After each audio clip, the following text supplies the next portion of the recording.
Cultura Geral. Apoio. UniBH, de 8 a 12 de fevereiro. Uma semana de condições imperdíveis para você. Caixa de Assistência OAB Nova Lima. Caminho seguro para os advogados de Minas Gerais.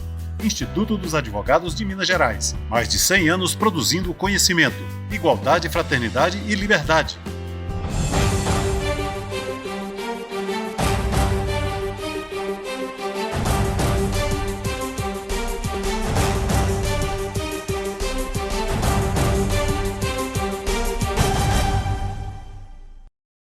Olá, sejam todos muito bem-vindos ao Cultura Geral. É sempre um prazer fazer o Cultura Geral agora na TV Banqueta e também na Rádio Cultura de Curitiba.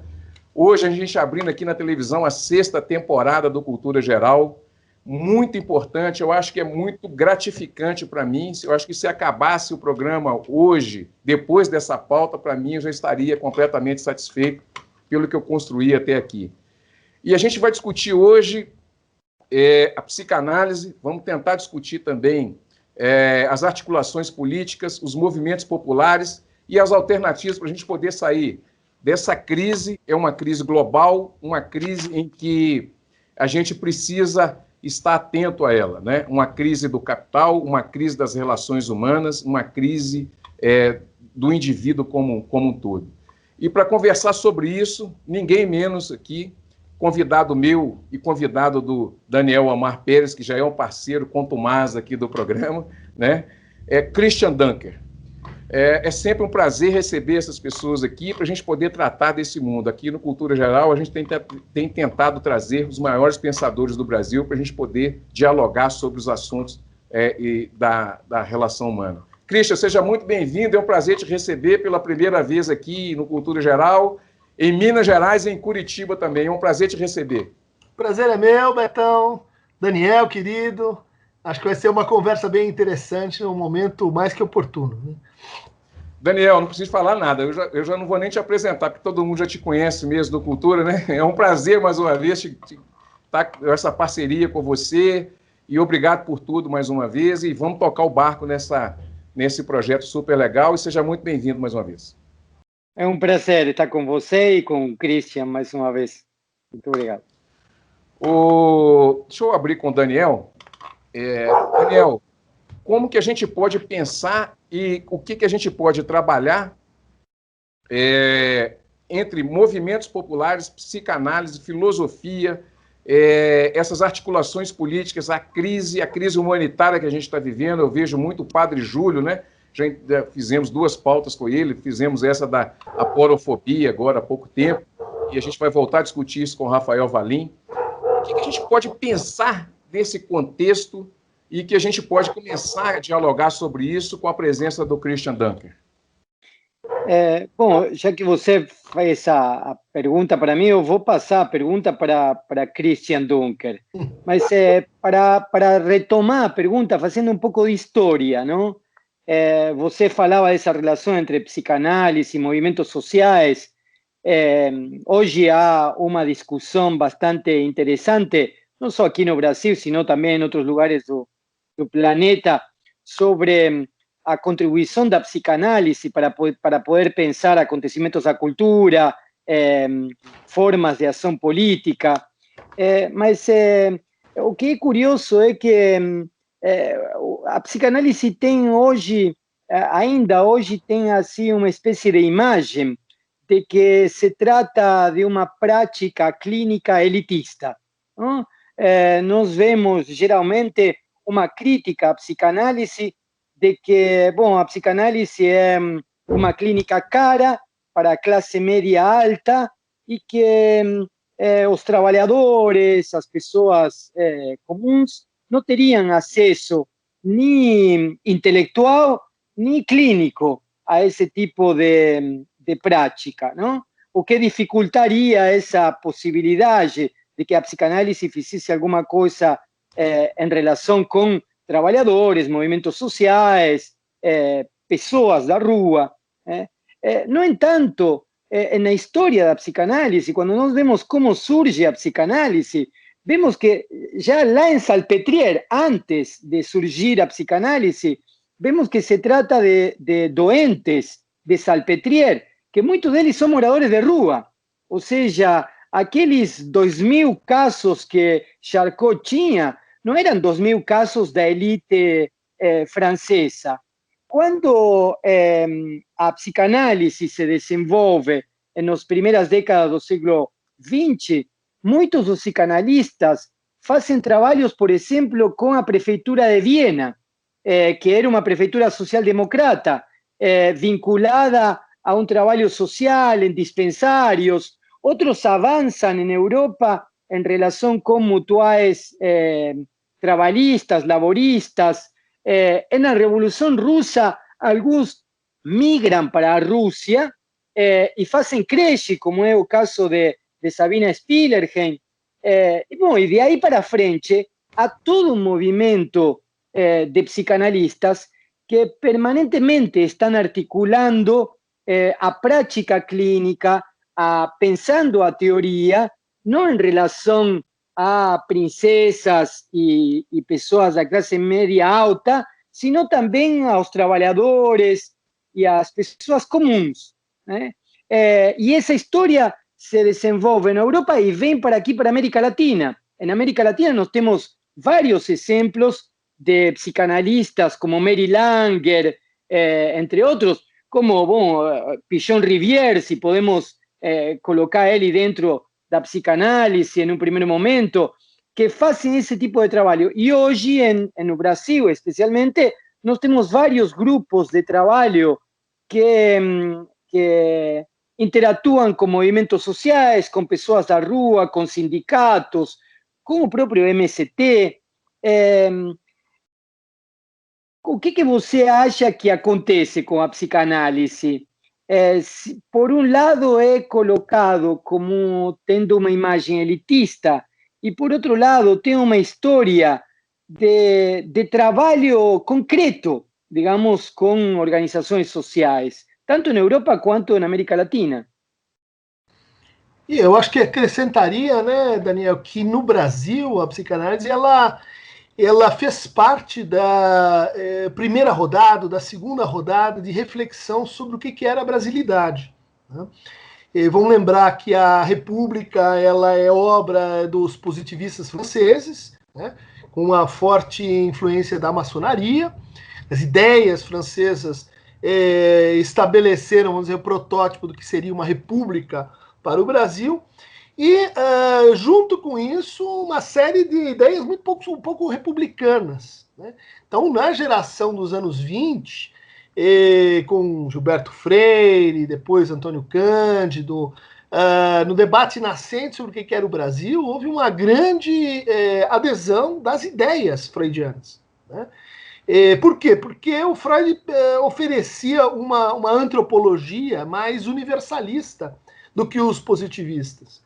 Porque o Freud oferecia uma expectativa de intervenção e de leitura do sofrimento social diferente da mais tradicional, né, ligada à ideia de degenerescência, de desvio, de correção, de disciplina, de ordem. Eu acho que isso, no caso brasileiro, joga um papel importante, né? Eu acho que depois desse primeiro momento, a gente teve o processo de institucionalização da psicanálise no pós-guerra, né? E dentro desse processo, a gente se desligou do Brasil para se credenciar, para produzir analistas verdadeiros, de acordo com o padrão internacional. A psicanálise aí sim se elitizou, aí sim ela se fechou para o seu próprio contexto de prática, e a gente teve um terceiro momento crucial, que é a ditadura, e o momento em que os psicólogos e psicanalistas começam, então, a trabalhar por uma crítica social, né? Jogaram um papel, de novo as ideias psicanalíticas voltam a circular em torno da Tropicália, cinema novo, como uma retomada da questão parada lá atrás, né, sobre o que é o Brasil, que projeto de Brasil é possível e como interpretar a desigualdade social como fonte de sofrimento, né? Esse movimento, que eu acho que coincide um pouco com a chegada do lacanismo, né, mas também da psicanálise crítica argentina, vamos dizer assim, Pichon Rivière, Blair, Marie Langer, que é o o Daniel citou, né? Isso formou uma outra rodada da psicanálise que, de certa forma, foi se acomodando, foi se capilarizando, foi entrando nas instituições, né? Para o bem e para o mal, e redundou, então, agora nesse quarto momento, nesse processo mundialmente reconhecido da psicanálise nas praças públicas, da psicanálise nos consultórios populares, da psicanálise como um discurso, né, crítico de resistência e também como uma prática cada vez mais acessível às pessoas, né? E isso dependeu de gerações para a gente chegar nesse ponto, e agora acho que estamos acompanhando um momento muito, muito inusitado, né? Se a gente pensar a psicanálise brasileira em comparação com a psicanálise do resto do mundo.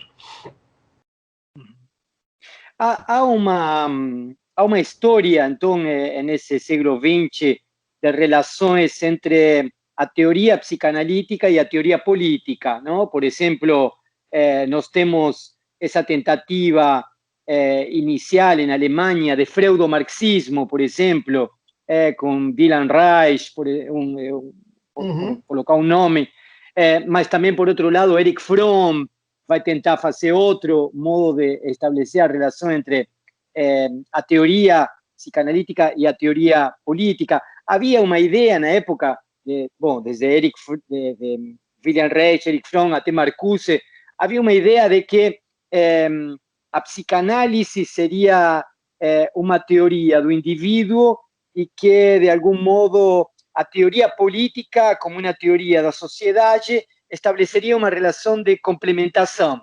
E nesse freudo-marxismo, em algumas versões, poderia dar uma síntese que permitiria não só fazer uma clínica individual, sino também dar conta dos acontecimentos culturais e políticos.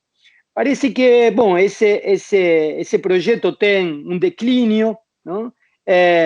Com o lacanismo, especialmente nos anos 90, resurge outra ideia, já não se trata de uma relação entre Freud e Marx, sino que se trata de uma relação entre Lacan e algumas outras teorias políticas. E aí vemos, mais ou menos, em Europa, pelo menos, vemos duas vertentes.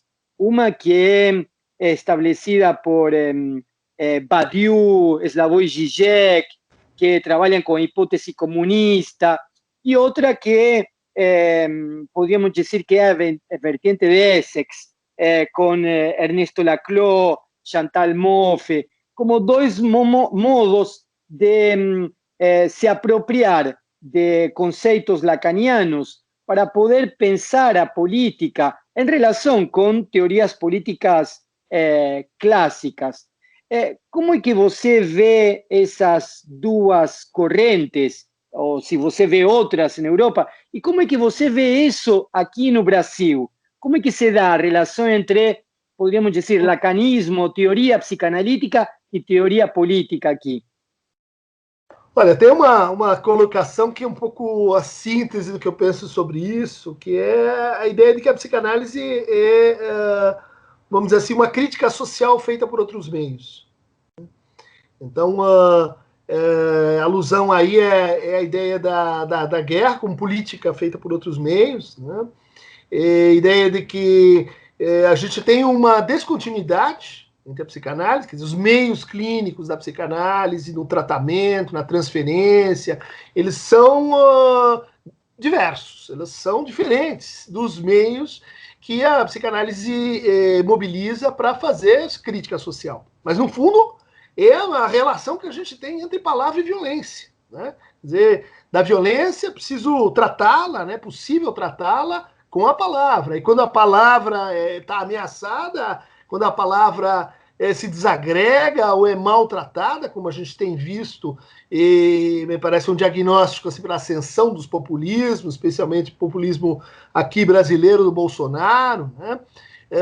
Nos seus tons mais fascistas, o que a gente tem? É o declínio da palavra, é o fake news, é a pós-verdade, é o ataque contra as instituições que guardam a palavra, cultura, a imprensa, o judiciário, os intelectuais, as universidades, né? Quer dizer, isso tudo vamos dizer assim, é da alçada da psicanálise. O quadro que você propôs, e eu diria assim, ele reforça um pouco a divisão, né, entre os pós-marxistas, o pessoal da democracia radical e aqueles que querem renovar o marxismo mais radicalmente.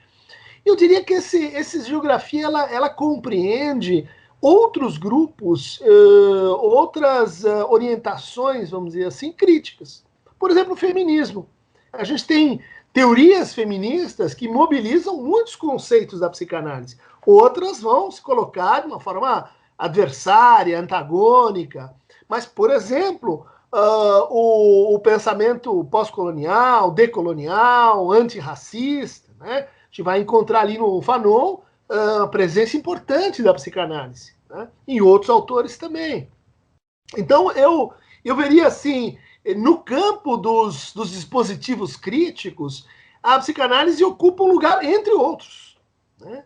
E isso seria importante, talvez, para a gente redimensionar, né, como é que a gente faz clínica e qual é o nosso lugar na política, né? É um lugar que precisa, por exemplo, fazer conexões, articulações e alianças conceituais e teóricas, que elas são um pouco diferentes daquelas que mobilizam o pensamento mais clínico, né?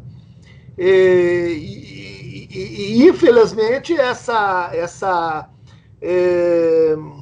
convergência, né, são discursos críticos com plataformas distintas, com estratégias distintas, mas que vejo como uma questão fundamental aí para próximas eleições e para o futuro recente, qual é a capacidade disso produzir um campo sinóptico, um campo de interesses comuns e de relativa estabilidade de, afinal, quem são nossos inimigos, né? Porque senão vai continuar valendo, não sei o que você acha, Daniel, o diagnóstico lá de Nancy Fraser e de Mark Lillard, né, um da esquerda, um da direita, de que enquanto a esquerda não conseguir organizar uma certa unidade de reação, de resistência, de plataforma crítica, a gente vai perder ou empatar as eleições, né? Uhum. Há uma questão que você tocou, que é a relação entre política e clínica, não? Me parece que é interessante, digamos, nesse cenário, um cenário onde, bom, há um avanço da negação da palavra, como você bem definiu, não?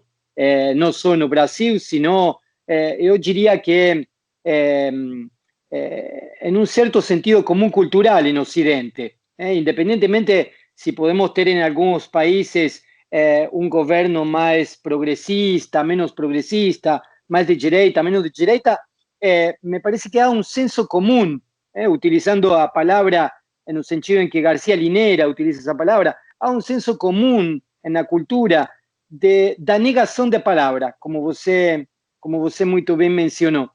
En ese contexto, por un lado, a psicanálisis se coloca como un dispositivo conceituado, como una teoría en relación con marxismo, feminismo, movimientos populares, proyectos políticos nacionales, para dar conta da questão social.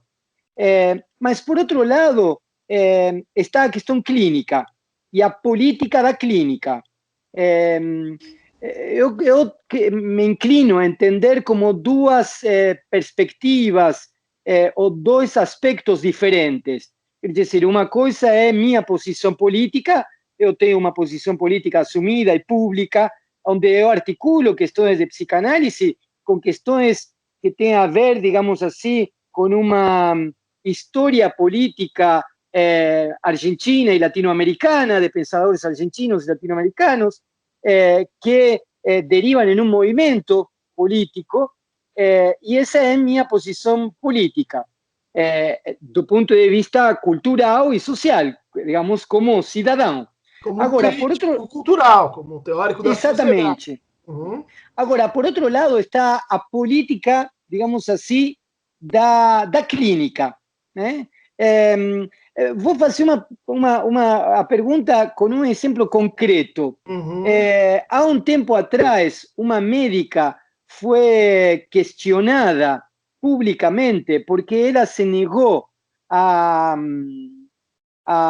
atender um paciente porque era petista. E, bom, foi criticada em diferentes lugares, não? Porque o médico não pode não atender alguém porque votou a esse ou aquele. E o psicanalista? É possível o psicanalista escolher seu paciente de acordo com o voto? Quer dizer, o psicanalista pergunta: você votou Ciro Gomes ou votou a Haddad? Você na prefeitura votou fulano ou votou ciclano? Quer dizer, é possível que o psicanalista, dentro dessa caricatura que estou fazendo, escolha o paciente a partir da posição partidária, ou a escolha política do psicanalista em relação com o atendimento passa por outros lados que não a questão do voto e do partido. Bom, deixa eu só interferir aqui, eu vou fazer um intervalinho, eu tenho que fazer um intervalo, e o Christian volta daqui a pouquinho, um minutinho só, não saia daí, ele volta para responder essa pergunta. Estou entrevistando aqui o Christian Dunker, a gente está falando de psicanálise, é uma aula, né? Eu estou aqui como espectador, gente, só observando esse diálogo maravilhoso. Então a gente está falando de psicanálise, um pouco de filosofia, vamos falar um pouco de ódio aos pobres, né, que é a aporofobia, vamos falar daqui para frente com uma série de coisas também, dos movimentos populares, política a gente já está comentando também, não saia daí. Christian Dunker daqui a pouquinho e Daniel Omar Pérez com essa aula de filosofia e psicanálise para todos nós.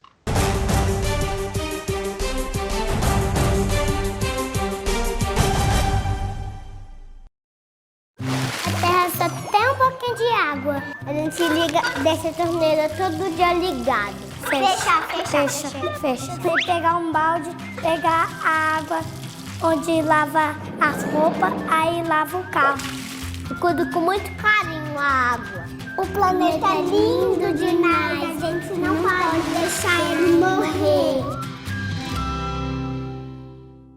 Apoio TV Banqueta. Todos os dias, milhares de pacientes de Nova Lima, Raposo e Rio Acima procuram o Hospital Nossa Senhora de Lourdes para receber atendimento, sendo que 80% deste atendimento é pelo SUS. O Hospital Nossa Senhora de Lourdes é filantrópico e sem fins lucrativos, por isso precisamos de toda a ajuda possível. A sua doação é muito importante para a restauração do telhado do hospital, que é uma das necessidades emergentes.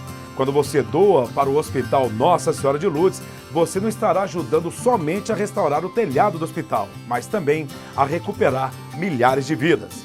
Quem está lá dentro precisa da ajuda de quem está aqui fora. Você pode doar qualquer valor e, para a sua maior comodidade, a nossa equipe vai até você. Seja um amigo do Hospital Nossa Senhora de Lourdes. Envie a mensagem "Quero doar" para o número que aparece aí no vídeo e saiba como ajudar. Hospital Nossa Senhora de Lourdes. Humanidade, carinho e atenção à vida. Apoio TV Banqueta. A gente liga, deixa a torneira todo dia ligada. Então sai toda a água. Nossa, Deus. Fecha.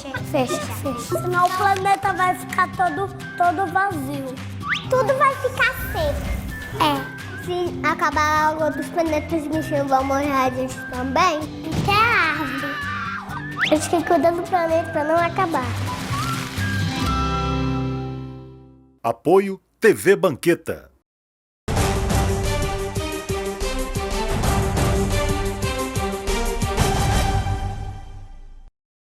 Voltando agora com o Cultura Geral, aqui na Rádio Cultura de Curitiba e também na TV Banqueta, aqui de Minas Gerais. É um prazer estar com essas duas feras da psicanálise e da filosofia também.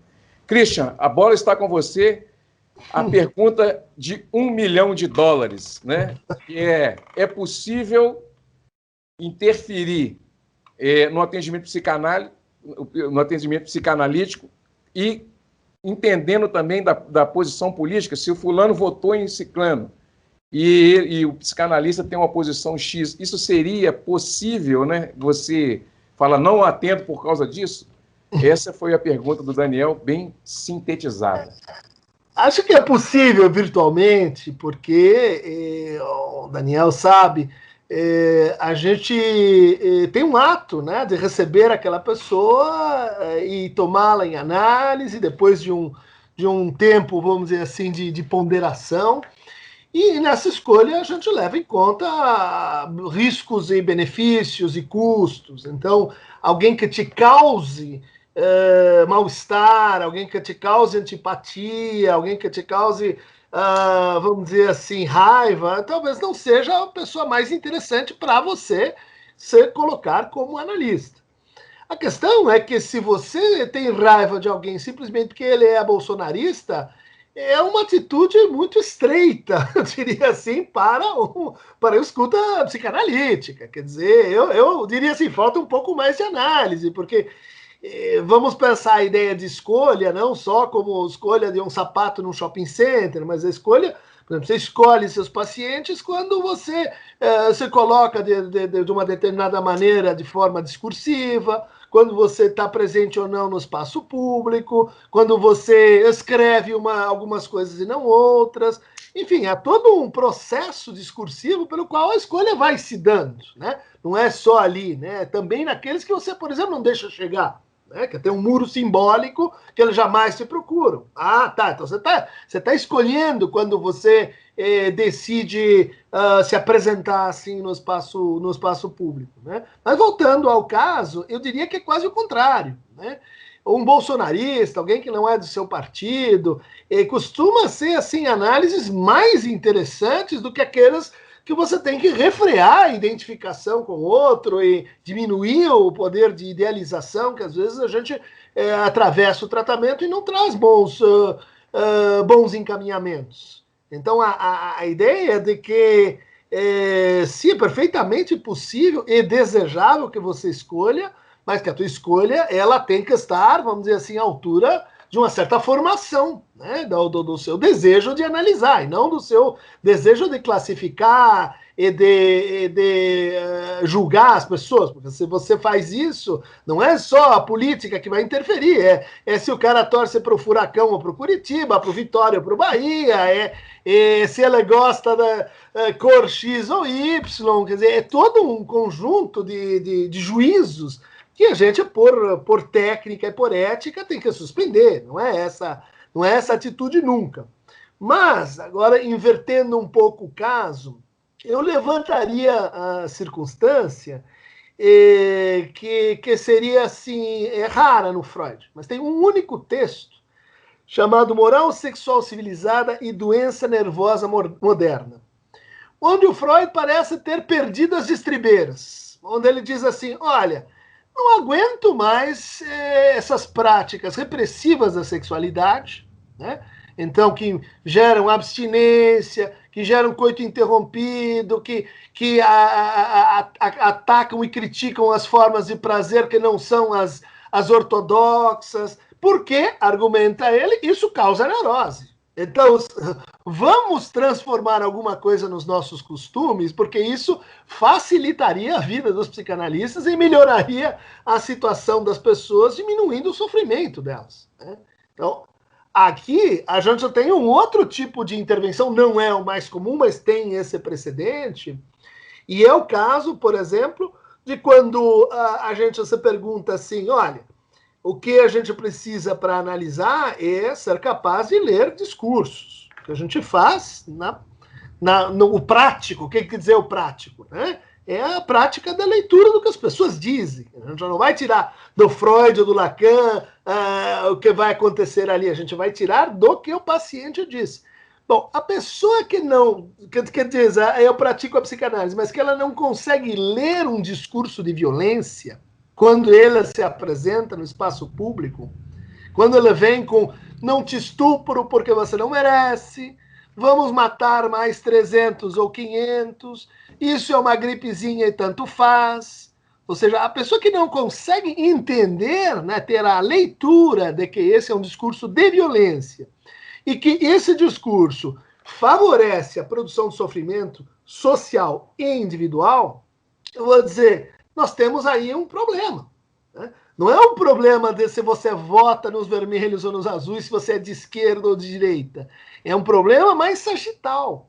É um problema de que você não consegue reconhecer uma coisa que está fora do campo, que agride o campo da palavra, o campo da democracia, o espaço público, que é o fascismo. Então, nesse caso, eu já disse e repito publicamente, o psicanalista não pode votar em Bolsonaro, né? Por causa desses dois argumentos. Você sabe ou não ler discurso? Né? Vamos discutir, pode ser que eu esteja enganado. Esse não é um discurso fascista, não é um discurso que apregou a violência. Segundo lugar, você entende que a violência causa, dissemina, aprofunda o sofrimento psíquico, a produção de sintomas, ou não? A gente também pode discutir. Mas se as duas teses são corretas, a gente vai ter aqui uma discussão bem séria sobre que tipo de posição os psicanalistas podem e devem ter quando se trata de espaço público. Ô, Christian, eu Aí queria... já não se... Aí já não se trata da política partidária, sino de uma política do desejo, digamos. Se a psicanálise é a sustentação do desejo e a sustentação da falta, a posição de alguém que se coloca no lugar do analista não pode ser a posição de alguém que, de algum modo, extermina o lugar do desejo e o lugar da falta em função da violência. Por exemplo, porque concordo contigo, uma coisa é a nossa prática privada, outra coisa é a nossa atitude pública. Né? São duas atitudes. Mas essa divisão, que para outras atividades, para medicina, para direito, para outras atividades, ela é mais clara, para nós ela não é tão clara. Porque o que junta uma coisa com a outra, e é o fundamento que a gente faz, é a ética. Então, se você me disser, é a ética do desejo. Se você me disser assim, não, peraí, eu trabalho de dia no consultório e atendendo os meus pacientes e à noite torturando as pessoas nos porões da ditadura, eu vou dizer, não pode. Não é que não deve, é que você está ultrapassando um limite que é constitutivo do nosso fazer. Exato. E que, aliás, tem que ver com uma outra discussão, que é por que o nosso fazer não é controlado pelo Estado. Por que a psicanálise, para você se tornar psicanalista, você não tem carteirinha, você não tem o Estado em cima, né? Bom, entre outras coisas, é porque nós estamos dizendo assim, nós vamos fazer essa função. Ô, Christian, eu queria saber de vocês, também do Daniel, como é que o biopoder relaciona com tudo isso que a gente está conversando? Biopoder... Vai, Dani. Não, você, por favor. Bom, o biopoder é o conceito do Foucault, né? E no contexto de formação dos Estados. Né? Os Estados nacionais que têm que olhar para os seus indivíduos como cidadãos dotados de corpos. Então, medicina social, saúde, exército, demografia, organização estatística, né? Isso tudo forma um novo tipo de poder, né? Um poder em que o Estado ele entra e administra os corpos, inclusive classificando esses corpos. Agora, o problema é que da biopolítica a gente desdobrou um caso particular, esse é o confronto, me parece, hoje no Brasil, que é a necropolítica, que é dentro da organização e administração da vida das pessoas, no processo colonial, principalmente no processo colonial africano, estipular que algumas vidas estão a mais. Vamos deixar morrer, porque isso vai facilitar a vida do Estado. Por exemplo, se a gente deixar morrer os idosos, será que isso ajuda ou complica o saldo da previdência privada, da previdência estatal? Se você fizeram um cálculo desse tipo, é um cálculo obsceno, né? Mas é um cálculo biopolítico, necropolítico. Eu entendo que o conceito surge com Foucault e Foucault aborda isso do ponto de vista do planejamento estatal. Me parece que Giorgio Agamben avança também nesse sentido em questões do Estado. A necropolítica me parece que também, outra vez, coloca o problema do Estado, mas eu venho de uma interpretação do poder político, onde eu entendo que o Estado talvez e talvez não é o mais importante dos poderes reais, não? O poder real, sobretudo em América Latina, nunca esteve em mãos do Estado, propriamente dito, nem mesmo na época das ditaduras. Ou seja, as épocas, todo o período de ditaduras militares em América Latina não foram por acaso simultâneas nos diferentes países. Houve um planejamento aqui que remitió a un poder imperial que tiene a ver con multinacionales, que tiene a ver con corporaciones privadas que hacían negocios en función con la destrucción de las instituciones, a instauración del terrorismo de Estado y el desenvolvimiento de una biopolítica y de una necropolítica y de un genocidio y de un exterminio como aconteció en Argentina, en Chile, para dar dois exemplos mais conhecidos. Me parece que talvez a gente precise dar mais destaque a uma noção de poder que não se reduz à questão do planejamento do Estado, porque às vezes parece que como que nosso inimigo, utilizando uma palavra que você colocou no início da nossa conversa, nosso inimigo é o Estado. E o Estado aparece aqui como um campo de disputa, a partir do qual determinadas forças do campo popular podem, de algum modo, tomar corpo nesses lugares e produzir políticas de inclusão social, de reconhecimento de direitos de minorias, de ampliação de direitos, e, por outro lado, nesse mesmo campo de disputa, outras forças corporativas, multinacionais, do capital financeiro, tomam corpo nesses lugares e aplicam essas políticas de extermínio, de genocídio. O terrorismo de Estado, o Plano Cóndor, não foi uma elaboração apenas de políticas estatais, foi uma elaboração de empresários, não? Na Argentina, empresários muito importantes contribuíam com material de tortura da ditadura militar argentina de 1916 a 1983. Tenho entendido que aqui no Brasil aconteceu uma coisa bastante similar em relação com isso. Ou seja, o sistema perverso, digamos assim, que se organiza a partir da estrutura do Estado, não é uma relação entre o perverso e sua vítima, entre o torturador e o torturado. É uma relação entre o torturador, o torturado, e aquele que financia, que sustenta, que avala todo esse processo. E, geralmente, esse terceiro faz parte do poder real, digamos assim. Uma coisa que me chamou muito a atenção quando morei na Alemanha,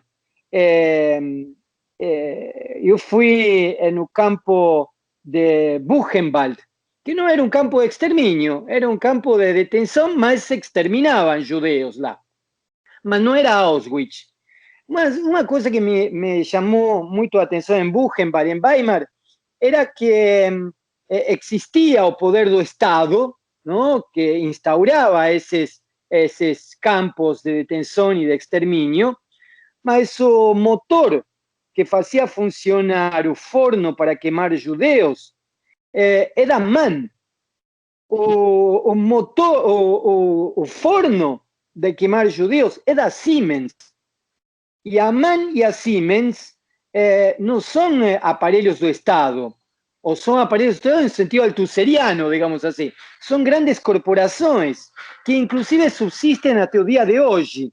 Ou seja, nós vemos que grandes empresas que propiciaron o nazismo en Alemania y propiciaron las dictaduras militares en América Latina, no fueron desmontadas, como en algunos casos fueron desmontados sus aparelhos de tortura. Por ejemplo, en Argentina fue desmontado aparelho de tortura. Hoy anoche, ahora, 1000 torturadores van a estar tomando sopa en una cadea porque fueron julgados y condenados con justicia común, sin ningún júri especial, sin ninguna ley especial, nada, con a justiça comum. No entanto, as estruturas do poder real permanecem vivas. Não? Concordo perfeitamente, Daniel. Eu dei o exemplo do Estado porque ele, no fundo, é uma espécie de extensão, né, dos atores políticos e da relação da sociedade civil, inclusive com outros estados, né? Eu diria que, para a gente entender a necropolítica brasileira contemporânea, acho talvez menos importante entender o papel do Estado e mais crucial, por exemplo, se perguntar como é que a gente conseguiu gestar formas religiosas necropolíticas. Como é que a gente conseguiu colocar Jesus atrás de uma arma, né? Como é que a gente conseguiu fazer com que pessoas que acreditam em Cristo e que têm uma formação, vamos dizer assim, religiosa, achem razoável, né, infligir sofrimento, morte e dor aos outros. Isso é uma operação de discurso, isso é uma operação ideológica, isso é uma operação histórica, né? Como você consegue, por exemplo, reativar preconceitos de raça, como você consegue, por exemplo, você mencionou, né, o Brasil foi o último país a ter uma comissão de verdade para julgar os crimes da ditadura militar. Talvez isso tenha um impacto local relativamente pequeno, mas ele é indicativo de como a gente é tolerante com outras forças, né, estatais, paraestatais, né, como a gente não reformou nossa política, né, nossa polícia, né, depois do golpe. A gente continua a ter uma polícia militar, outra polícia civil. A gente tem restos, né, que apontam para a formação disso que você concorda perfeitamente, né? O poder real é muito mais amplo, né? Ele está nas pessoas, ele está nas trocas reais, nas trocas simbólicas, ele está nas trocas econômicas, né? Que por exemplo, né, vão votar num candidato como o Bolsonaro à espera do posto Ipiranga, né? À espera de uma certa promessa de liberdade econômica, que viria junto com a possibilidade de eu vender meus serviços, entregando rap, fazendo serviços de precarizados, né? Isso está na vontade das pessoas, né, que as coisas sejam assim. E, portanto, concordando contigo, né, de ver o Estado como inimigo. Bom, deixa eu fazer mais um intervalinho, vou fazer um intervalo. A gente está aqui na TV Banqueta e também na Rádio Cultura de Curitiba, conversando com esses dois mestres, né, da psicanálise nacional, Christian Dunker e Daniel Omar Pérez, meus dois grandes amigos. O Christian Dunker, a gente tem conversado muito pelo WhatsApp, mas agora a gente está ficando mais próximos, né? Não saiam daí, um minutinho só, a gente estará de volta com mais cultura geral, com essa aula que a gente está tendo aqui de política, filosofia, psicanálise. Vamos pensando, gente, porque esse é o caminho, pensar e fazer, né, Daniel? Um minutinho só e a gente volta aqui na Rádio Cultura de Curitiba e na TV Banqueta.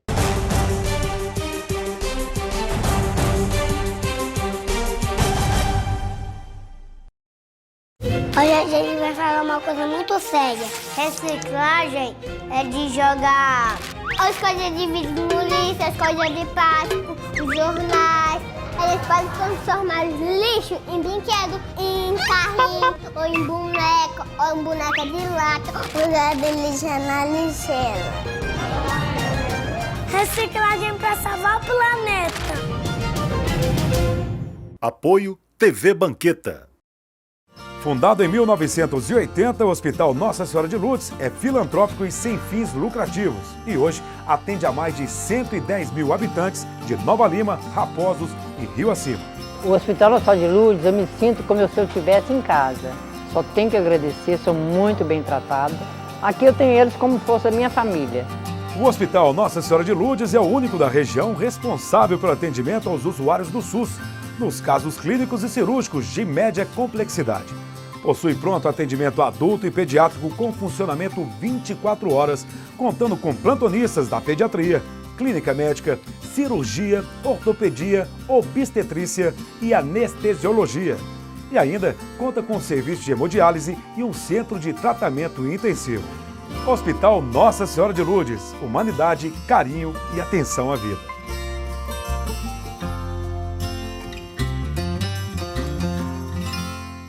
Apoio TV Banqueta. Dengue, zika, chikungunya. Falamos ao vivo do mundo consciente. Aqui todo mundo tampa a lixeira, tira a água do pneu, põe areia no vaso de planta. Nossa, quantos mosquitos aqui! Ô vizinho, colabora aí. Por que você ajuda a mudar? Porque eu quero um mundo consciente. E você? Apoio TV Banqueta.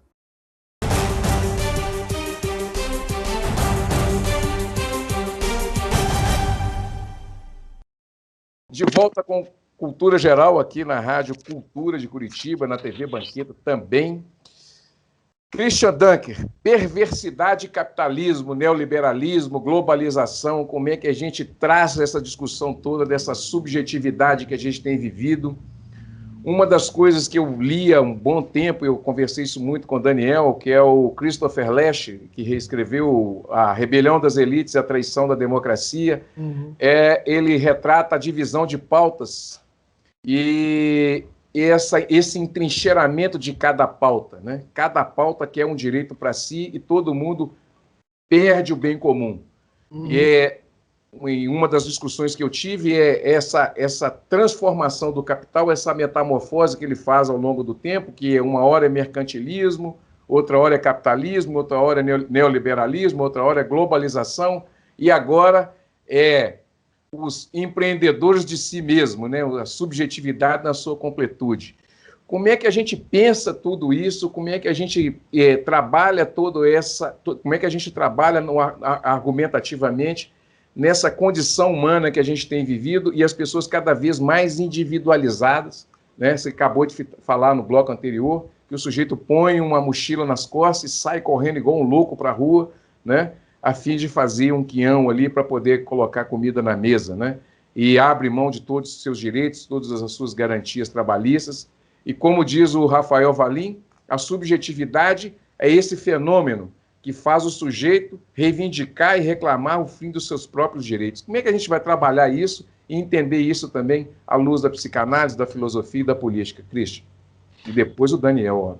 Olha, vou introduzir duas ideias para o começo da conversa. A primeira é que o capitalismo tem uma história e ele também não acontece de uma forma homogênea no centro, na periferia, né?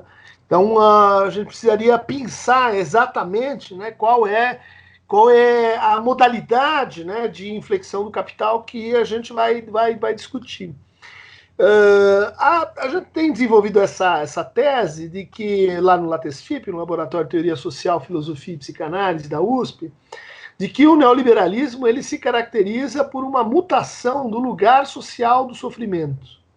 Sofrimento do trabalhador até a década de 50 era um problema, né? Porque você perdia a linha de montagem, porque você não conseguia prever os processos, porque você perdia o investimento que você fez no trabalhador. Então você precisava proteger o trabalhador de um sofrimento, vamos dizer assim, que saísse fora de certos parâmetros. A partir de Thatcher, Reagan e Pinochet, você descobriu que se você causar mais sofrimento às pessoas, elas produzem mais, né? Produzem mais se elas tiverem medo de perder o trabalho, elas produzem mais se você fizer dentro do departamento um ser inimigo do outro, elas produzem mais se você criar políticas de bônus erráticas, elas produzem mais, enfim, tudo isso que a gente está acompanhando em termos de gerenciamento de pessoas e incompatibilidade com a deslocalização da produção, tem que ver com o quê? Com uma política de sofrimento, né? Política ostensiva de aplicar e aumentar o sofrimento até o ponto que a pessoa ou deprime ou vira um bagaço, daí você troca por outra, né? Bom, a questão é que esse modelo, ele foi bem sucedido até um certo ponto, mas ele chegou a uma crise. 2008 marca uma espécie de autopercepção de que isso não vai poder continuar indefinidamente, e aí você tem, né, aqueles que vão dizer assim, não, nós precisamos dar 3 passos à frente, que aí vai dar certo, e aqueles que vão dizer assim, não, precisamos alterar essa rota, né? Eu entendo que os populismos de direita, né, separando aí dos populismos de esquerda, eu sei que o Daniel estuda muito essa tese, eles são ascendentes nesse sentido, eles são anti-neoliberais, eles são protecionistas, eles são, vamos voltar para o quê? Para as identidades locais, vamos voltar para o nós, vamos voltar para a defesa do nosso território, eles são antiglobalistas, como é o nosso ministro das Relações Exteriores. Então, esse é um ponto que talvez precisaria ficar claro, que nós estamos enfrentando não só o neoliberalismo, mas um monstro, um dragão em crise, um dragão que cospe fogo de uma maneira meio errática, né? Que perdeu o seu rumo, né? Que perdeu, inclusive, o espírito, né? Como diz lá que apelo, né? Toda forma do capitalismo precisa de um espírito, né? O espírito é esse conjunto de crenças, né? E esse conjunto de crenças chegou numa espécie de colapso fermentado pela linguagem digital ou não, né? Que é que a gente está vivendo. Segundo ponto diz respeito à redefinição da relação entre o público e o privado, né? E aí toca aí o Brasil de uma maneira bastante específica, em que a gente está acostumado a montar uma equação que é ao público, em relação ao espaço público, quem cuida é o Estado. E tudo que é público tem que ter, então, a forma Estado envolvida. E aquilo que é privado tem que ter a forma de empresa. Não existe o privado que não seja em estrutura de empresa. O que falta nessa dicotomia, nessa esquise que caracteriza o Brasil contemporâneo? O comum. O comum é público e não estatal. O comum é privado e não empresa. Onde é que nós temos aí a produção do comum? Muitas iniciativas. Eu acho que esse é um caminho para a esquerda. Esse é um caminho que também a direita tem sinalizado aqui e ali. A direita, vamos dizer assim, liberal, conservadora, não fascista, né? O nosso desafio está em resolver esses 2 pontos. Você acha, Daniel, agora a bola está com você, meu querido. Não sei, eu estava ouvindo o que Christian estava falando. Para mim é complicado pensar em termos de capitalismo, não? Porque, primeiro, por uma questão de definição, não? Daria até para definir a noção de capitalismo em termos globais, mas eu me inclino a pensar em processos políticos, econômicos e sociais que se dão em América Latina.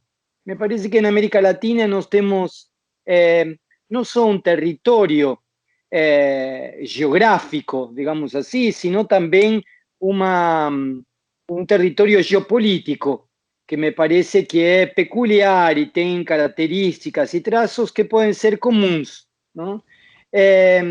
Em América Latina, volto a insistir com a tese da questão do Estado.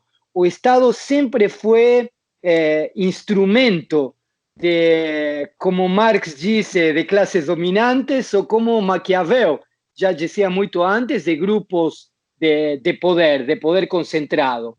Então, em América Latina, o que podemos chamar de capitalismo se dá a partir de grupos de élite locais vinculados com grupos imperiais ou colonialistas, isso desde a ocupação europeia até nossos dias, apesar das idas e voltas, apesar das guerras revolucionárias, apesar dos movimentos de independização e de autonomização, nós temos, de algum modo, políticas que se establecem a partir de élites locais associadas a grupos imperiais ou colonialistas que utilizam o Estado da forma que lhe convém.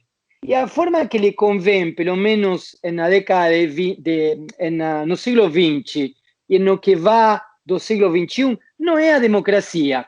Esse é um elemento que me parece que é interessante também destacar. Me parece que o modo em que o capitalismo pode explorar não só a mão de obra dos trabalhadores, sino também as riquezas naturais. A América Latina é fonte de mão de obra barata, mas também é fonte de lítio na Bolívia, não? Ou seja, dissociar o golpe de Estado da Bolívia do problema do lítio e da empresa Tesla, me pareceria um ato de ingenuidade, pelo menos. Mas o que quero dizer com isso? A América Latina, então, é fonte de exploração, de mão de obra e de matéria-prima, de riquezas locais. Nesse sentido, me parece que as elites locais, e por elites locais estou entendendo as 20, 30, 50 famílias mais importantes de cada região, podríamos dizer assim, não? A forma de exploração que se dá se deu muitas vezes através de governos elitistas, no início do século XX, depois a partir da imposição de ditaduras militares, e a partir da década de 90, isso concordo com Christian, a partir da experiência fantástica de Ronald Reagan, Margaret Thatcher e Pinochet, eles descobriram outra forma de exploração e de dominação, que não precisa de tanques, que já não precisa de golpes de Estado, que precisa do que, por exemplo, a Nora Merlin, na Argentina, chama de colonização da subjetividade. Não? A colonização da subjetividade se dá através da mídia, da escola, das redes sociais, e de algum modo captura, a partir de certos tipos de gozo, captura a subjetividade de cada um de nós. E a partir daí impõe, podemos dizer assim, determinados regimes de trabalho, que aqui no Brasil tiveram muito êxito. A reforma trabalhista aqui é obra de uma direita, é obra de grupos, mas também é obra e resultado de um senso comum, de um sentido comum, que começou a pensar que cada um de nós tem mérito próprio e que chega onde chega por mérito próprio e por competência própria. Não? Aqui colou muito bem o discurso de que eu cheguei onde cheguei porque eu sou capaz, então meu inimigo é o Estado que me cobra impostos, e como meu inimigo é o Estado que me cobra impostos, eu tenho que ser contra o Estado. Meu inimigo é o partido político porque está cheio de corruptos, e como meu inimigo está cheio de corruptos, como o partido político está cheio de corruptos, então tenho que ser inimigo do partido político. E meu inimigo é a sociedade, porque os outros também vão querer o mesmo que eu quero. Então, nessa competição, eu acabo sendo alguém que preciso me individualizar e preciso me colocar em uma posição individual. E a partir de aí você tem uma uberização do trabalho, como se diz atualmente, mas com um consenso de base muito, muito bem construído. Diga, Christian, que você estava... Só uma parte. Vocês querem falar, Betão? Eu quero falar, não. Eu tô querendo ouvir, ué.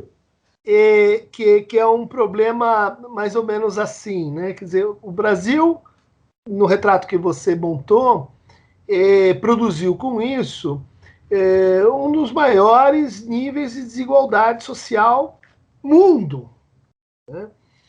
como é que a gente explica que essa desigualdade social não tenha se transformado num caldeirão de guerra civil, de revolta, de insurreição até aqui? Tá? Porque a lógica seria, bom, então em algum momento as forças se polarizam e se confrontam. Eu tenho uma hipótese de que isso tem que ver com o lugar da educação e da cultura. Tá? Porque escravidão abolida tardiamente, né? Diferença social que se abre de forma dramática. Como você interpreta isso? Como você justifica nas mentes essa diferença? Você tem uma narrativa que é Deus quis, né? Fez uns assim, outros assado, que declinante, né? Que bom, foi sendo corroída. E a narrativa alternativa diz o seguinte, porque essa pessoa estudou mais. É por isso. E o estudo, para o brasileiro, é uma das poucas regiões em que ele consegue ver uma disputa limpa, justa e honesta. FUVEST, vai lá, tira os pontos, né? Enem, vai lá e tira os pontos. Qualquer um pode. Agora temos uma reinterpretação disso, que são as ações afirmativas, que são ótimas e etc. Mas a gente tem uma cultura onde a interpretação dessa diferença, ela adquiriu assim uma gramática fundamental, que é, bom, esse cara ganha 100 vezes mais do que eu, porque ele estudou mais do que eu. O que a gente tem durante o período Lula? Expansão das universidades e hoje, pela primeira vez na nossa história, maior quantidade de negros do que de brancos na universidade. O que isso gerou? Exatamente esse ponto que você está levantando. As pessoas entram na universidade, elas percebem que isso não é justificativa para 100, 1000 vezes a diferença no trabalho. Isso é um golpe. Mas é um golpe que estava baseado no apartamento, na segregação de boa parte da população brasileira do que é o universo escolar universitário. Agora é que essa narrativa afundou. Porque você faz uma faculdade, eu não vou ganhar 1000 vezes mais, 50 mil vezes mais. Um outro cara, eu sei, mais ou menos, vai ganhar um pouco mais, um pouco menos. Então, como é que eu explico diferenças abissalmente maiores do que essa? Eu vou ter que ou reforçar demais a narrativa da meritocracia, ou eu vou colocá-la em xeque. Bom, gente, deixa eu fazer mais um intervalo. Eu não vou acabar esse programa, não, nem quero acabar, gente. Vou fazer mais um intervalo aqui. Daqui a pouquinho a gente volta. Nós estamos conversando aqui com o Christian Dunker e com o Daniel Omar Pérez. Um diálogo riquíssimo, né? A gente vai para o intervalo, daqui a pouquinho a gente volta, um minutinho só, não saia daí.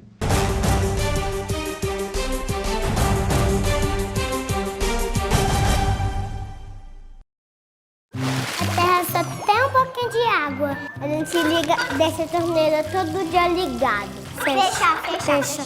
Você pegar um balde, pegar a água onde lava as roupas, aí lava o carro. Eu cuido com muito carinho a água. O planeta é lindo demais. A gente não pode deixar ele morrer. Apoio TV Banqueta. Todos os dias, milhares de pacientes de Nova Lima, Raposo e Rio Acima procuram o Hospital Nossa Senhora de Lourdes para receber atendimento, sendo que 80% deste atendimento é pelo SUS. O Hospital Nossa Senhora de Lourdes é filantrópico e sem fins lucrativos. Por isso, precisamos de toda a ajuda possível. A sua doação é muito importante para a restauração do telhado do hospital, que é uma das necessidades emergentes. Quando você doa para o Hospital Nossa Senhora de Lourdes, você não estará ajudando somente a restaurar o telhado do hospital, mas também a recuperar milhares de vidas. Quem está lá dentro precisa da ajuda de quem está aqui fora. Você pode doar qualquer valor e, para a sua maior comodidade, a nossa equipe vai até você. Seja um amigo do Hospital Nossa Senhora de Lourdes. Envie a mensagem "Quero doar" para o número que aparece aí no vídeo e saiba como ajudar. Hospital Nossa Senhora de Lourdes. Humanidade, carinho e atenção à vida. Apoio TV Banqueta. Hoje a gente vai falar uma coisa muito séria. Reciclagem é de jogar as coisas de vidro no lixo, as coisas de plástico jornais. Eles podem transformar lixo em brinquedo, em carrinho, ou em boneca, ou em boneca de lata, lugar de lixo na lixeira. Reciclagem para salvar o planeta. Apoio TV Banqueta.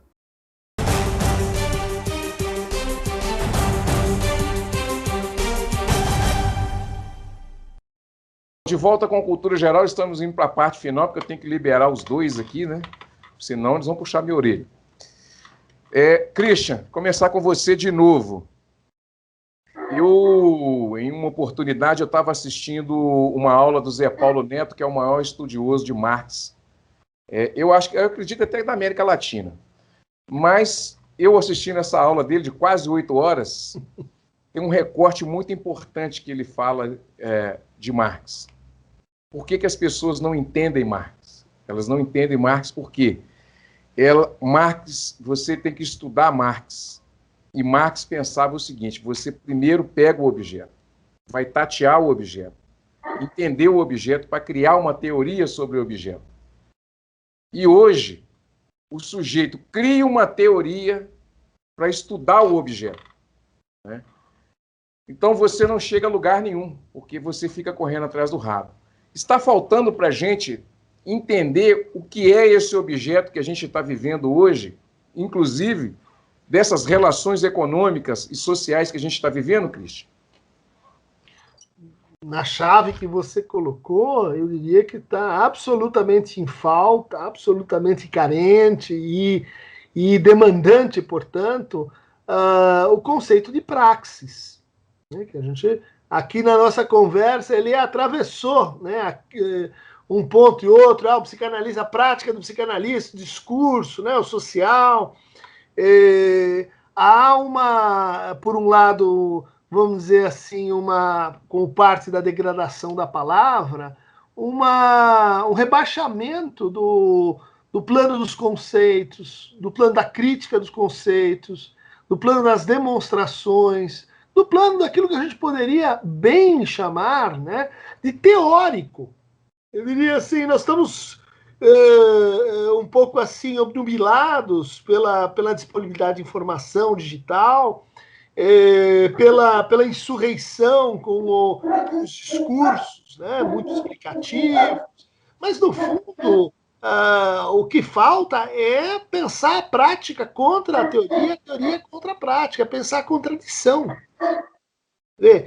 Quantos momentos de debate, de contradição posta a gente teve no último processo político? Nos últimos, nas eleições, os debates, as pessoas literalmente fogem dos debates, que seria ainda um formato muito pobre, mas onde você tem de fato contradição, né? De fato polêmica, se não contradição. A essência da dialética hegeliano, marxista, é contradição, é pensar com o processo, é pensar com a história, é pensar com a experiência, né? Mas isso está, vamos dizer assim, revogado. E aí eu diria assim, revogado de um lado pela direita, mas também do lado da esquerda, por outros processos, né? Quer dizer, a ideia de pensar com conceitos, de repente, se tornou sinônimo de pensamento de elite, né? De pensamento ilustrado, de pensamento erudito, né? Se você não é de fácil compreensão, está errado, né? Você não está à mão e tem uma aplicação intuitiva, assim, em termos de imagem, prática, não pode ser. O que acontece com decorrência disso? Empobrecimento da imaginação política. Você não consegue imaginar nenhum futuro que não seja variações do presente ou reencarnações do passado. Daniel, vou rolar uma bola redonda para você agora. A América Latina ainda está com pensamento, ou sempre esteve com pensamento colonizado? Como é que a gente traz essa discussão da descolonização, que é o livro do Mangabeira Unger, né? A ideia de descolonizar o pensamento. Nós estamos longe disso, Daniel? Vai lá, Boca Juniors! Fala isso em Rosário Central. Eu acho que a América Latina tem uma história de pensadores muito, muito originais. Y me parece que fueron tan originales que consiguieron se apropiar de ideas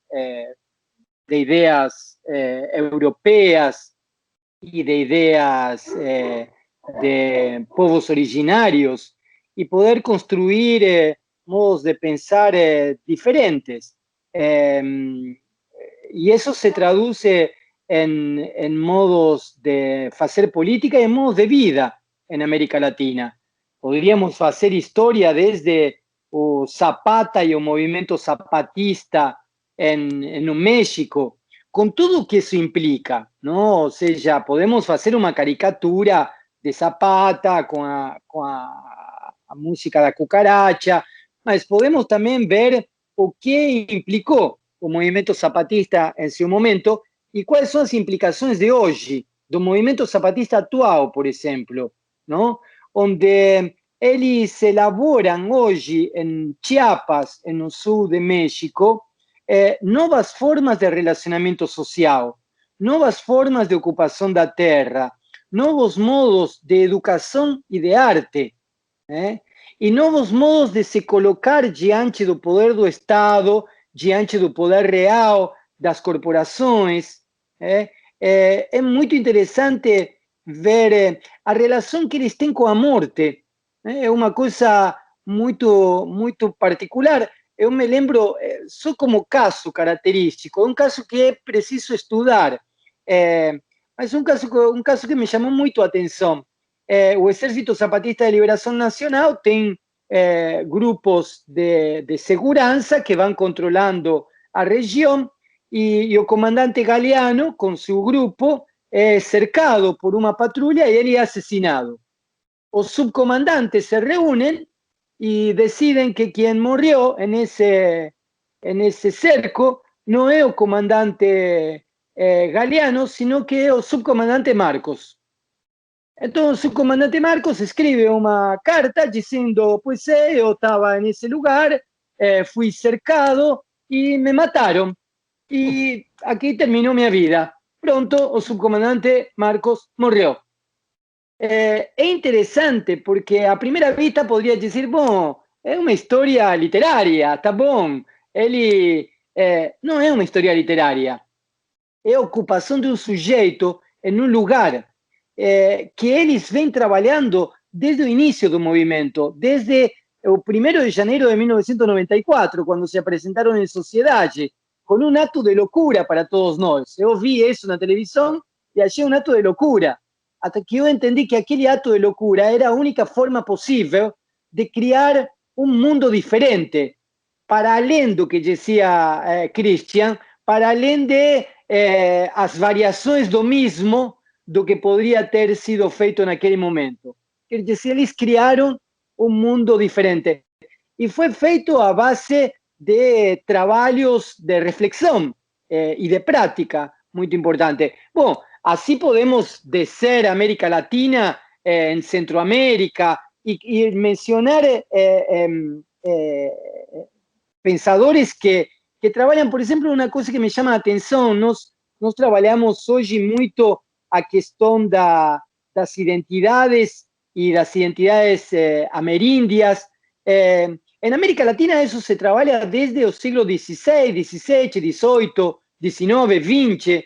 Tenemos un pensador como Mariátegui, que escribió un texto muy simple, como 7 ensayos, donde ella elabora a cuestión da relación, por ejemplo, entre marxismo y pensamiento dos povos originarios do altiplano. Y eso no es apenas exclusivo de Mariátegui. Varios pensadores de Perú, de Bolivia y del norte argentino, que obviamente no aparecen en la bibliografía los cursos de filosofía, de política o de la universidad, mas que construyeron la historia en medio de todo eso. Y me parece que esa historia es la que no se construye a veces en América Latina. Me parece que esse sujeito coletivo é aquele que não tem essa história em América Latina. E eu diria que não tem essa história aqui em Brasil. Aqui venceu, como estava dizendo antes, um discurso da individualidade, do mérito individual, de que cada um é o resultado de si próprio. No máximo, de que eu pertenço a um grupo identitário, o grupo étnico, o grupo religioso, o grupo de gênero, o grupo de diversidade sexual. No máximo isso. Ou família, hein? Mas nós temos... Como? Ou família. Exatamente, ou família. Então, e não temos uma história de um povo que tem uma história.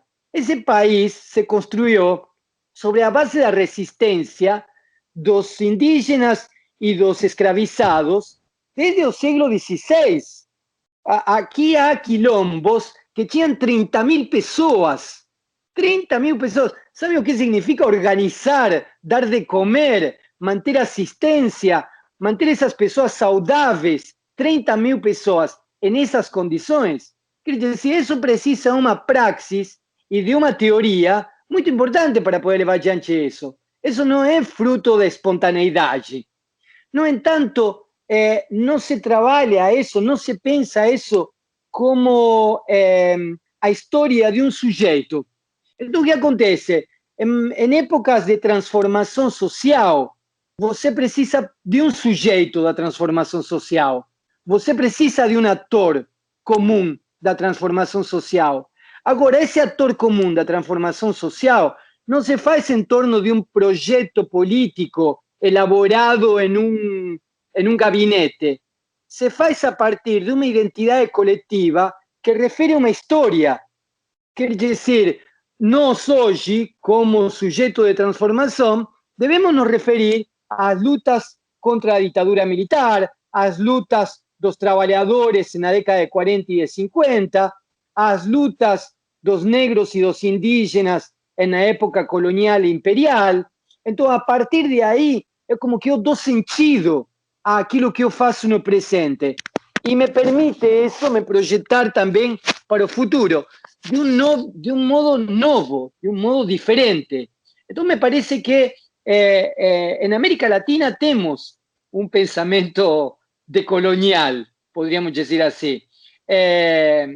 Precisamos contar a história desse pensamento, não? O que me parece muitas vezes, pelo menos talvez é uma percepção subjetiva e meramente individual, mas me parece que na América Latina, ou em algumas universidades, eu diria, de América Latina, nos começamos a lembrar de que existem minorias quando os departamentos de teoria literária e de filosofia de Europa e de Estados Unidos começaram a falar sobre minorias e sobre lugares de fala. Foi quando lá começaram a falar de que existiam pessoas aqui, que aqui em nossos departamentos começamos a dizer que aqui também tinha, e em África também tinha, não? Então, às vezes me parece que, em um sentido, é muito importante ter resgatado a consciência dentro das universidades de que existem minorias, de que existem diferentes grupos identitários, de que é preciso levar adiante uma reflexão acerca de suas reivindicações e suas demandas e de seus modos de vida e de seus modos de fala. Mas às vezes me parece que, será que não estamos fazendo isso na universidade, ainda colonizados por um departamento de filosofia continental, né? Uma vez eu escutei de Paulo Arantes que parece que Michel Foucault teria dito que a USP era um departamento de filosofia de ultramar, e que ele teria dito isso de forma brincalhona. Eu às vezes penso, puxa, será mesmo que é um departamento de ultramar? Será que todos nossos departamentos são departamentos de filosofia de ultramar? E aí eu queria emendar uma pergunta aí para vocês dois, né, em cima dessa fala sua. Para a gente encerrar, onde que Bourdieu vai entrar nessa conversa com as estruturas estruturantes que formam as estruturas? Porque se está aí nessa discussão que as nossas universidades, os nossos professores, não todos, mas a nossa grande formação, ela vem das estruturas que formaram as estruturas estruturantes que estabelecem o ensino. E nós temos professores universitários, aqui em Minas Gerais, por exemplo, que mantém escravizado uma pessoa na casa dele, né? E que usurpa o dinheiro dessa pessoa. Como é que a gente vai fazer com essa estrutura que Bourdieu falava lá atrás e que ainda está introjetado na mente do sujeito que passa o conhecimento? Christian Dunker, para a gente poder encerrar esse diálogo, senão nós não vamos acabar nunca. Acho uma ótima questão, porque a gente fala muito da desigualdade econômica, né, do capital econômico. E o Bourdieu, acho que descreveu esse processo para o capital cultural e para o capital social, né, que muitas vezes acaba sendo um pouco menosprezado, né, inclusive quando a gente analisa o funcionamento das comunidades, de como processos transformativos acontecem. O exemplo que Daniel deu é excelente, né? Mas para que isso ocorra, é preciso localizar formas de circulação do saber que seriam heterodoxas, que seriam contra-hegemônicas. E isso acontece às vezes um pouco dentro da universidade, acontece fora, né? E eu acho que a ideia de valorizar a experiência do saber como um bem, vamos dizer assim, comum, ela me parece crucial para começar uma outra etapa, vamos chamar assim, civilizatória ou contra-civilizatória no Brasil, né? Mas isso não vai acontecer enquanto a luta de classes for um ressentimento de classe, né? Isso não vai acontecer enquanto a partilha dos bens simbólicos não permitir que a gente reconheça quais são os meios que a gente teria para distribuí-lo. Eu acho que essa conversa ela anda muito pouco, né? Ela acaba se resumindo nesse problema aí que o Daniel bem apontou, né? Precisamos de mais do que ocupação do Estado, né? Inclusive quando se fala em universidade. Não, vamos lá, promover a ocupação do Estado. Tá bom, mas o Estado é um ator. E o resto, né? Há aí um momento, eu acho que, de abertura para uma mudança no diálogo e, por exemplo, no direito à educação, direito à literatura. Falava Antônio Cândido, onde é que está isso, né? E a gente vota ostensivamente contra isso. Olha, economia para um lado, pauta moral, cultura, vamos deixar isso fora da conversa. E olha, passou bem, né? A gente tem uma porcentagem substancial da população brasileira que aceita isso e propaga isso e, vamos dizer assim, confirma a tese do Bourdieu, né? Quanto mais, quanto menos. Daniel, para a gente encerrar. Não, eu queria, para a gente encerrar, eu queria fazer duas perguntinhas rápidas para Christian. Já que ele colocou a questão do ódio e do ressentimento, não? A questão do ódio e do ressentimento nos vemos identificados em um projeto político hoje, oficialista, inclusive, não? Que é fomentado. Mas a primeira pergunta, você não acha que o ódio e o ressentimento nos atravessa a nós também e a nossas próprias formas de articulação política e social para além de um projeto político oficialista? Sim, me parece, a pergunta é, será que esse ódio e esse ressentimento não está no tecido social? E não será isso, e aqui está minha dúvida, não será isso que nos impede dar o passo seguinte para a possibilidade de passar da indignação, do reclamo, da queixa ao projeto político? Essa é uma pergunta. A outra pergunta é mais clínica, Christian. Com a pandemia, me parece que é mais ou menos consenso de que a psicanálise voltou a ser, de algum modo, demandada, tanto do ponto de vista discursivo, para dar conta do que acontece, quanto do ponto de vista clínico, não? Y, bueno, psicanalistas tuvieron que ter que ver con eso. Había una especie, digamos, de privilegio do diván para determinar o set de análisis, que en un determinado momento fue colocado como algo imposible. Y precisaron se crear otras formas de hacer clínica. Entonces, mi segunda pregunta es, ¿você acha que a situación pandémica, a demanda de posicionamientos políticos y clínicos da psicanálisis vai dar algum efeito no próprio dispositivo clínico da psicanálise? E se sim, você tem alguma hipótese disso?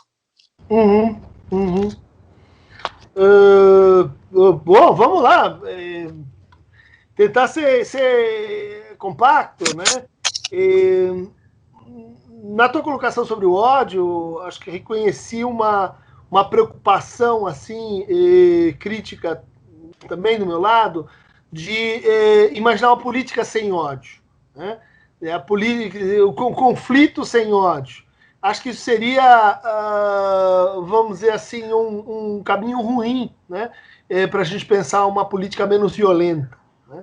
A questão é que o ódio organizado, produzido, manipulado dessa maneira, né, como a gente viu, bem sucedido aí, em termos de discurso, isso produz uma espécie assim, de caixa de ressonância, onde ele começa a vibrar em torno de si mesmo sem nenhum movimento transformador, né, sem produção de comum, sem diretiva de ação que não seja o extermínio do outro. Por isso, o problema gravíssimo da necropolítica. Não é só porque ela coloca as vidas em jogo, mas porque ela cria uma teoria da transformação de que isto aqui, vamos dar o próximo passo como? Tirando pessoas do jogo e não pondo mais pessoas com mais ódio que seja, mas direcionando isso para algum projeto, programa, né, que faça com que o ressentimento social ou que a luta, vamos dizer assim, de classes, ela faça o seu papel, né? Porque o que você consegue com essa manipulação é interromper, né? É travar a luta de classes, transformando ela num problema moral, né? E daí que a gente vai fazer sobre o capitalismo é crítica da moralidade, que é o que levou esse discurso ao poder. Dizer, para o bem e para o mal, né? Eu vou extrair a minha moralidade de Adam Smith, eu vou extrair da minha moralidade da prosperidade, da teologia da prosperidade, ou o que seja, né?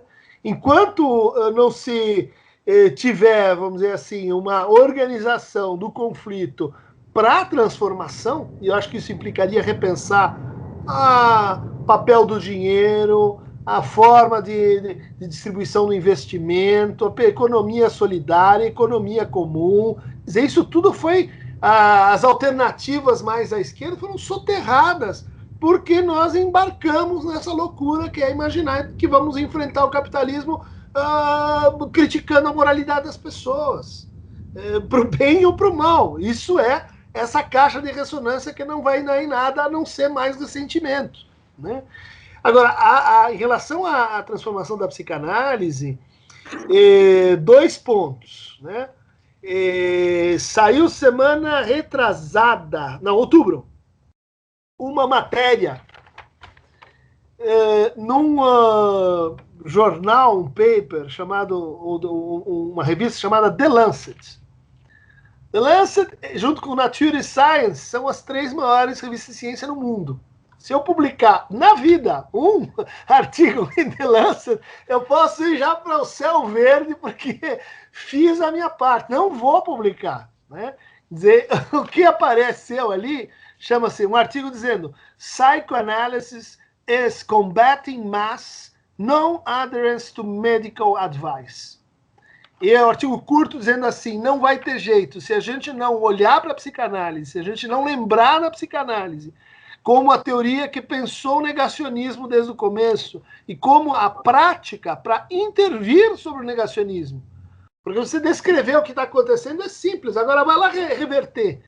É o que a gente está dia a dia revertendo com os nossos pacientes. E o artigo diz, não há outra teoria psicológica que tenha essa função e que tenha essa potência, né? É bom nós estarmos na Lancet, depois de anos da Freud não é ciência, pseudociência, enterra Freud, desenterra Freud, não sei, porque isso, toda vez que a psicanálise se aproximou demais do establishment, deu ruim, né? Não é bem onde a gente costuma jogar e onde funciona melhor, né? Mas isso está acontecendo. Na tua pergunta, vai mudar a psicanálise, né? Não só porque a gente tem essa experiência do online, como porque o atendimento em pandemia deixou claro que qualquer um pode conseguir um psicanalista, né? Pode ter acesso a um psicanalista, né? De que barreiras assim de pagamento, de distância, elas foram transformadas, mudadas na prática, né? O estereótipo do analista elitista e etc., ele está balançado. E isso tem trazido, eu acho que a força mais importante para a mudança da psicanálise é outras pessoas para se tornarem psicanalistas, né? Não sei se você já ouviu esse movimento aqui em São Paulo, como é que é? Psicanálise na periferia. Que são pessoas, psicanalistas em formação, que estão clinicando, e clinicando a partir, e se nomeiam assim, né, a partir da experiência periférica.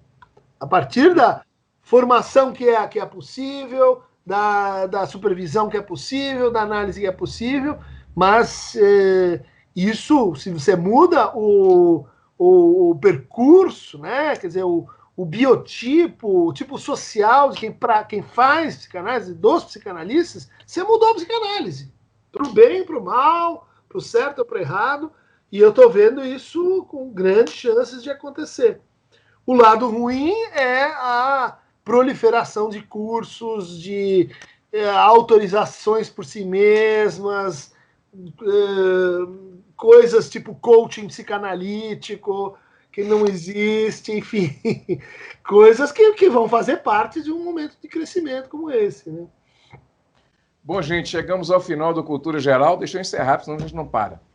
Chegamos ao final do Cultura Geral. Foi um prazeraço fazer esse programa aqui de abertura, programa especialíssimo, né?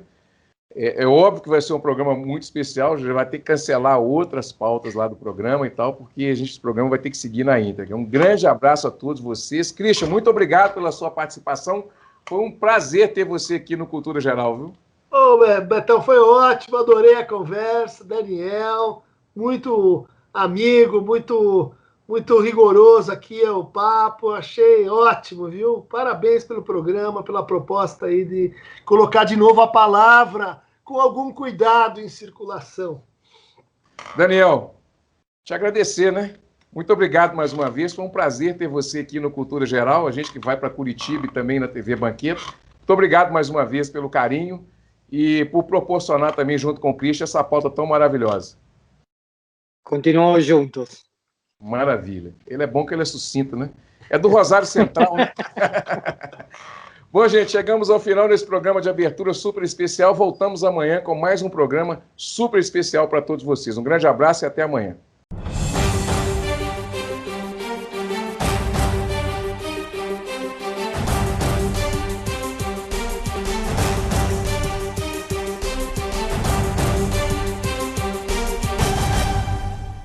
Cultura Geral. Apoio.